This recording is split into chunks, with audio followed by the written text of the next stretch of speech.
Hey everybody, it's Stef. It's been a while since my last video blog. I keep saying that, but what can you do? I'm just very busy these days. So in this quick little blog, I want to talk about learning a programming language. Now, if you've been watching my videos over the years or reading my articles, you know that I am a big advocate of learning multiple programming languages. It's something I've done myself.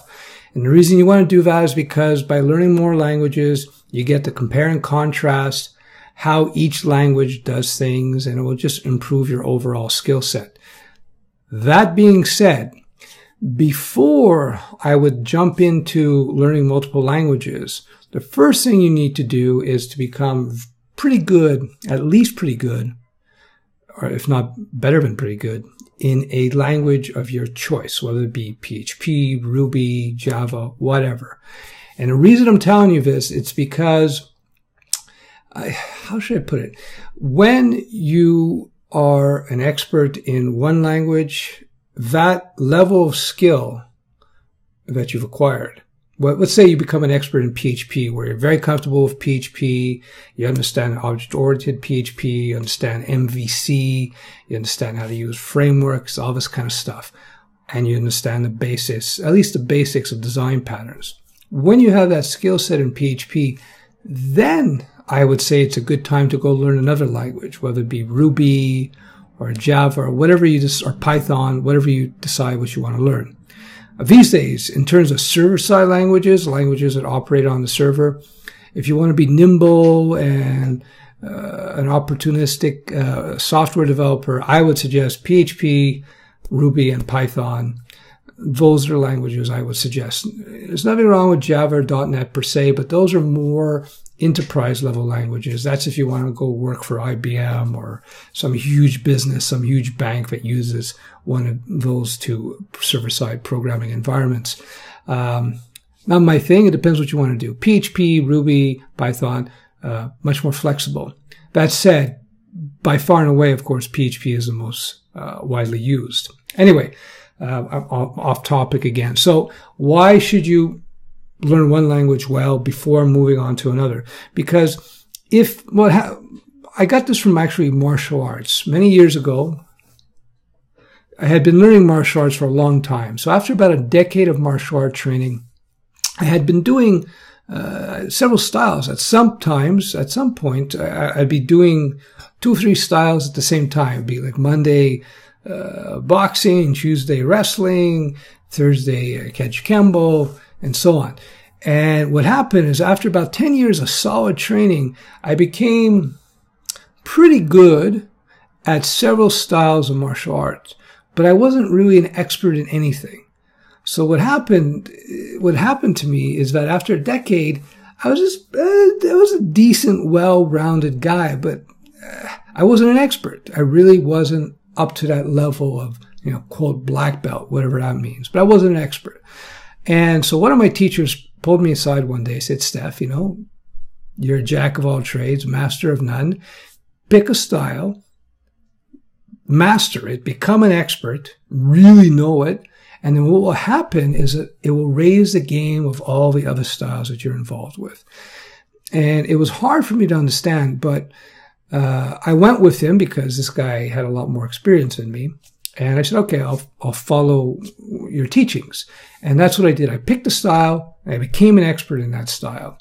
And lo and behold, what happened is it raised the game of all those other styles. I became almost an expert in all those other styles because fundamentally, when it comes to martial arts and fighting, boxing, kickboxing, Thai boxing, jiu-jitsu, whatever, there are fundamental I'm not going to use techniques. I'm not going to say techniques, but principles, fundamental attributes that you developed in your mind, your body, that crosses all disciplines, is universal. Same thing with programming. When you learn MVC and sophisticated application development in PHP, you're going to have a sophisticated understanding of application development in Ruby, and in Java environments, and in Python environments, because whether it's Java, PHP, Ruby, Python, all the web app stuff is all MVC based. They all have the same design patterns. and you're going to see that there's this universality with regards to these languages, and those key fundamentals, some of the things I just mentioned, are what separates the junior programmers from the really talented good programmers. So there you go.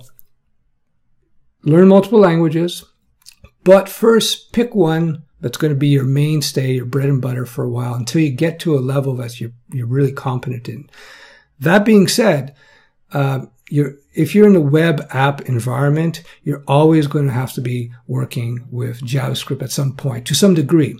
So I'm not saying become an expert in JavaScript, but you're going to have to learn. So let's say you decide your language is PHP, for the sake of argument.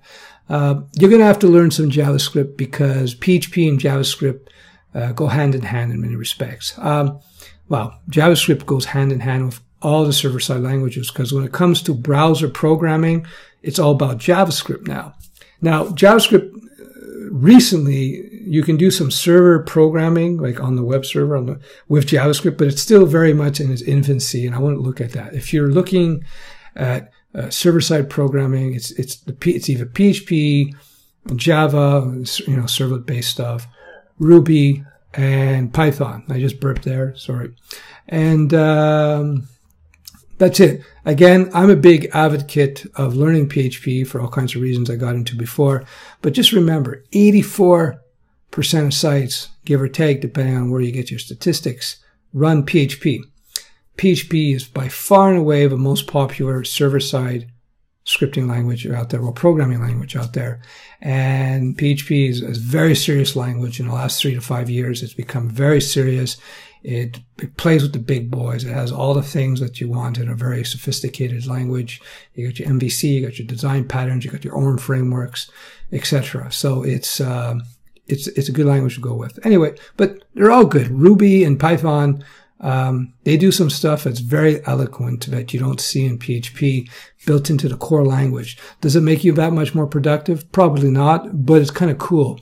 And largely, in my opinion, outside of any specific project needs, because certain languages may lend itself better to a certain project, that's where having knowledge of different languages sort of comes in handy. Barring that, the differences between one language and the other, PHP versus Java versus Ruby versus Python, is largely a personal taste thing. What's better, Burger King or McDonald's? For me, there's the equal chance with both. I'm going to have to run to the bathroom pretty quickly. So you decide. That's it for now.